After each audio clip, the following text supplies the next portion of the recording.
Welcome to your 5-letter word.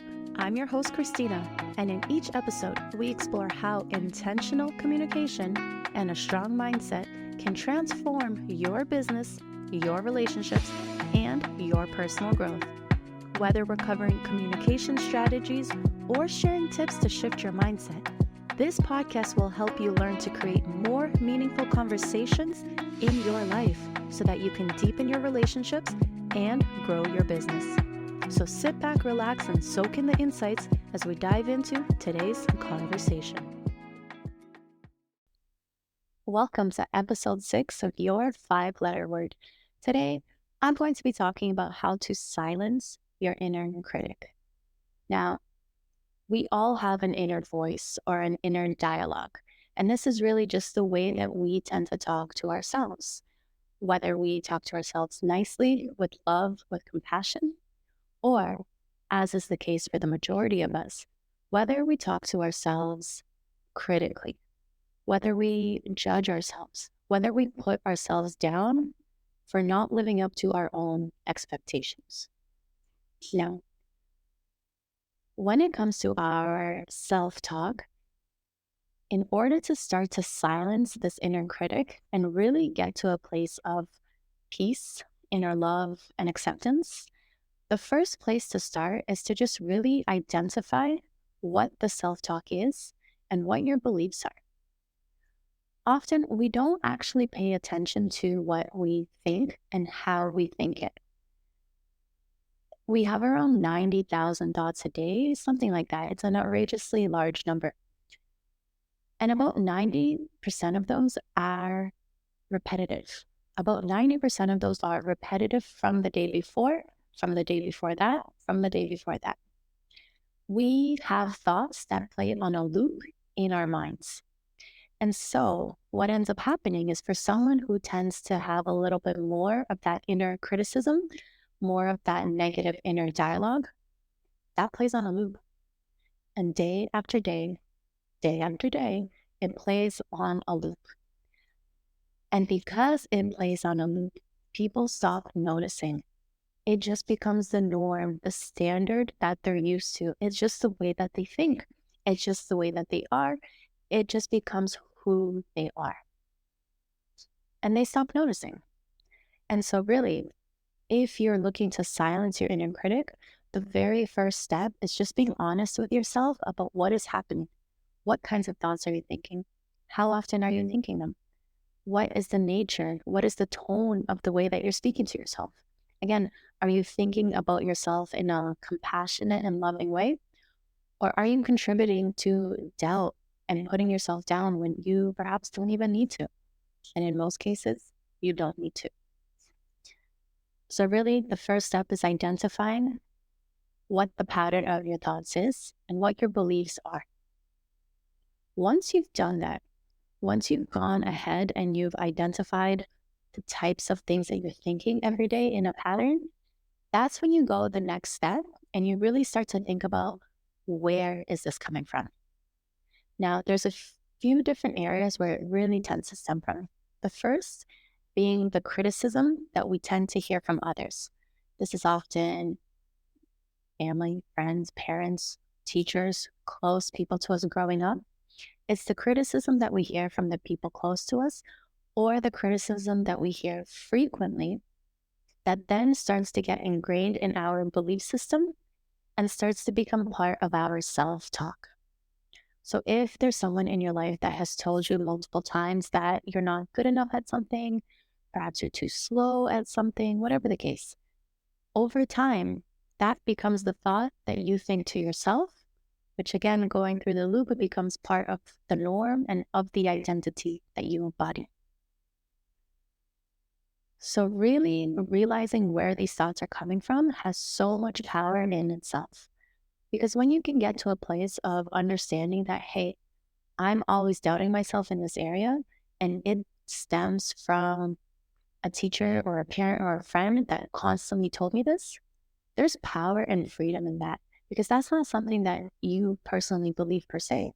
That's something that you've been led to believe over time, which means that you have the power to change it, which is a good thing.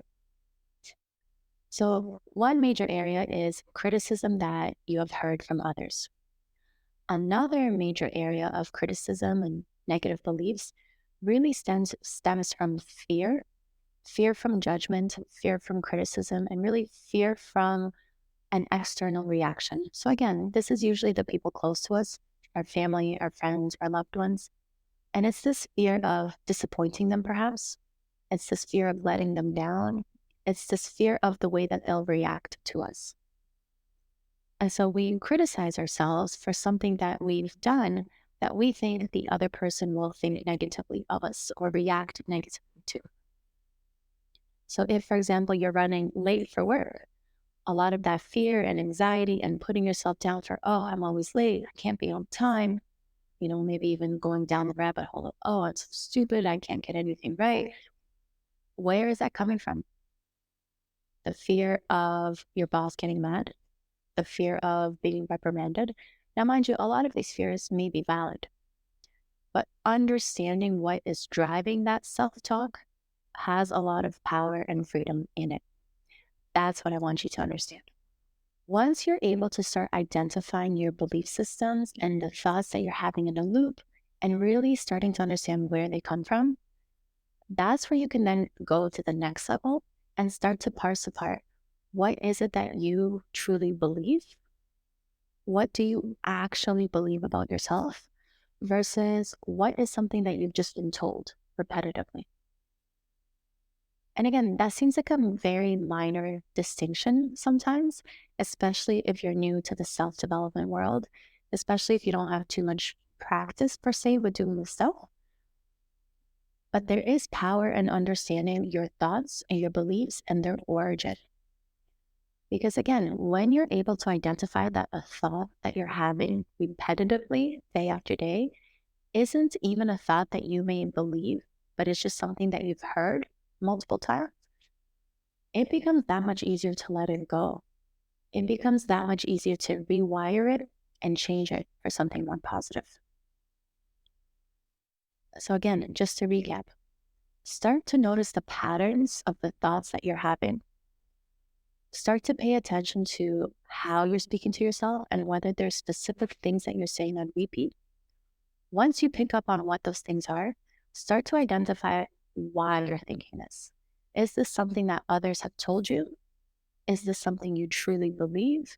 Is this something that you are reinforcing in yourself because of a fear of how someone else will respond? Once you're in a place where you have a better understanding of what you're thinking and why, that's when you are empowered to start to shift it. Because you can go through and you can try to shift your thoughts, but without the why, without that backbone of understanding, it just makes it harder. Because changing your beliefs and silencing your inner critic takes intentional effort and repetitive attempts at rewiring your belief system. And having that backbone of why will be that needed motivation to push through when it gets tough. Because it will. Because it is hard to rewire your belief system and it doesn't usually happen overnight, despite what you may have been led to believe. But again, once you're able to identify your beliefs, that's when you can then start to challenge them. And that's when you can really start to push yourself to go out of your comfort zone and do things that oppose those beliefs. So let me give you an example. Let's say that you believe that you are not worthy of trying something at work. You're not worthy of attempting a promotion, or you're not worthy of going out and speaking in public in front of a group of people because you think you are terrible at it. Once you've identified that belief and thought about where it comes from, maybe it comes from people telling you you're not a good speaker, but you still have that desire to change. Maybe it comes from the desire to speak in public, but a fear of how other people will respond, right? Once you're at that place where you're like, okay, I know I have a fear of public speaking, but I also have this desire to change. That's when you intentionally push yourself to step outside of your own comfort zone and prove that belief wrong. The key here is to take baby steps at first. Because again, when you're having thousands of thoughts over and over, day after day, those become really ingrained in your belief system. And so challenging that can be hard. It can be hard for people to step outside and even take that first step. But really, the key thing here for you to understand is that taking that step once or twice or 3 times may not be enough. You will have to intentionally step outside of your comfort zone over and over to prove that belief wrong. But here's the catch, and here's the beautiful thing about it. Every time that you do that, every time that you give yourself evidence of this new belief system that you're working towards, you are one step closer to silencing that inner critic, because you are building the amount of evidence that shows that you can do it. You are proving to yourself over and over that you are shifting away from your old belief system and into the new one. So if you're someone who has a fear of public speaking, but it's something you really love to do, perhaps you go out to a coffee shop and you start talking to people, which is outside of your comfort zone, but still baby steps. You do that 2, 3, 4 times. Now, when you go to the coffee shop, it's the norm for you to strike up a conversation with strangers. Maybe you're waiting in line and it's not a problem to share jokes and interact with people, whereas before you would get all sweaty and nervous and look the other way. Well, now perhaps you're striking up conversations with people at the grocery store, at the gym, on your way to work, at the gas station, right? You're stepping out of your comfort zone one layer further. Next thing you know, you're striking up conversations with colleagues at work that you don't tend to talk to. Or you're striking up more conversations with your boss or your manager. You're developing a better relationship with them all of a sudden because the nerves and the anxiety and the self-criticism has been lowered, has been diminished, and isn't there holding you back to the same extent that it used to. That's the power of this type of work. That's the power of noticing the patterns and intentionally working on shifting them. Because the more that you do it, the more that you focus on the progress that you're making, the more that you focus on the growth that you're experiencing, the more evidence will start to accumulate for this new belief, for this new identity, and the less you are training your brain to focus on the old beliefs and the old identity. Over time, this becomes easier. And again, because our thoughts are in a loop, guess what's happening? The old negative self-criticism is playing less and less and less frequently, and the new self-assured beliefs are playing more and more often. So there's going to be a shift, and now you have these new self-empowering beliefs playing on a loop day after day that are helping you grow and progress and step outside of your comfort zone and really become this new version of yourself more and more and more deeply. But the key to this is really doing this in an honest and authentic way, and just being honest with yourself about where you're at, the progress that you're making, and any challenges that you're experiencing. Because as you're doing this, as you're working to silence your inner critic, it's very important for you to acknowledge and come into this really with the understanding that this will take time.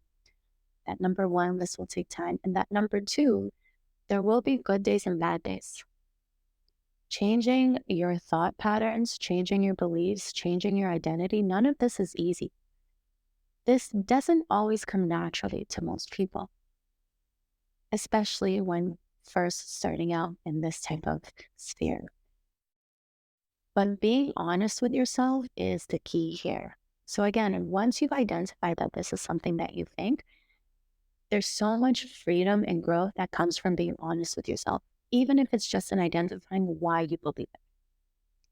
There's no right or wrong answers.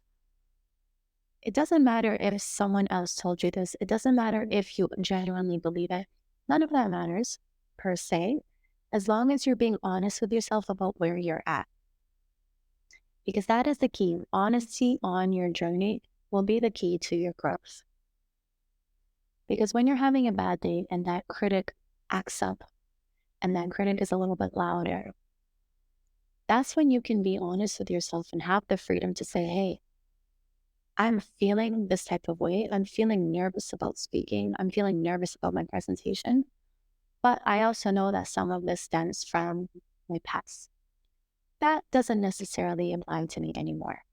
Hey, I'm still nervous about my presentation, but at least I know moving forward that I've practiced. I've put some thought into it. I've done this before and I've survived. I'll do okay this time. That's how you go through and start shifting that inner criticism that you're experiencing in a softer way. But this softer way is extremely effective. For most people, it's not reasonable to go from, hey, I have a fear of public speaking to I'm the greatest speaker at my workplace and I can do this no problem. There's just way too much of a disconnect there.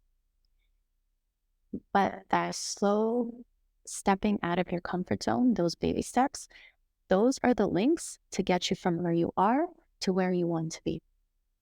And being honest with yourself about what baby step you're on is the key to your growth. So if you have a presentation or a meeting coming up and you're so nervous and you don't know what to do, be honest with yourself and then look at any progress. Hey, perhaps before you were having a panic attack or a meltdown because of the nerves. But now you're still nervous, but you're handling the nerves better. That is worth celebrating. That is already a shift in the right direction. Maybe next time the nerves will be a little bit less, and that's worth celebrating too. Because when you're silencing your inner critic and when you're really working on recreating the way that you talk to yourself, the key is to focus on the progress and not on the perfection and not on the criticism either. Just be honest with yourself, be honest with your growth, and make it an intentional point to focus on the things going well and to really focus on the direction of where you'd like to be instead. Whatever your inner critic is saying, in most cases, there will still be a small portion of that because everyone experiences doubt. Everyone experiences anxiety. Everyone experiences fear. But it's that people that know how to do the work, that really experience that growth and development, those are the people that see success. Because rather than letting your inner critic hold you back and shut you down and prevent you from trying, the people that know how to deal with that inner criticism, that know how to diminish and turn down the volume on it, those are the people that can move towards their empowering beliefs, towards their desires, towards their goals, towards that thing that they want to achieve. And I genuinely believe that you can do it too. I believe everyone is capable of this when they have the right tools and the right knowledge in place to do it. So again, just to recap, moving forward, be honest with yourself about what you are thinking and about what your inner critic is saying. Start to notice where these beliefs came from. Are they genuine concerns that you have? And if they are, that's something that you can actually work towards improving to diminish that criticism itself. But if they're not genuine concerns, where are they stemming from? Is this something you've heard repeatedly? Is it fear of a specific outcome or expectation of someone else? Just be honest with yourself because there's freedom in the honesty. Then work towards what you would like your new belief to be. Intentionally put yourself into situations where you are stepping outside of your comfort zone and proving to yourself that that criticism is no longer true. The key here being to focus on the progress that you're making, to focus on the baby steps in the right direction, and that will keep you motivated and accountable for moving forward. Okay, I hope you enjoyed this episode. Before I wrap up, your 5-letter word for today is truth. Truth. Truth will set you free. Honesty with yourself about whatever you're going through will set you free. A lot of our inner criticism is really our own fears, and our fears are often an indicator of what we really desire. If you have a fear of someone's reaction, perhaps what you really desire is connection with that individual. Wherever you are in your journey, however loud your inner critic may feel, really acknowledging the truth of where you are and what your baseline is will give you the room and the freedom to start moving in the right direction. So let this be the push forward that you need to start moving in the right direction on your journey of silencing your inner critic. Okay, I hope you enjoyed this episode. Please let me know if you have any questions about anything I've stated. And as always, I'm so excited to hear about your breakthroughs. Take care.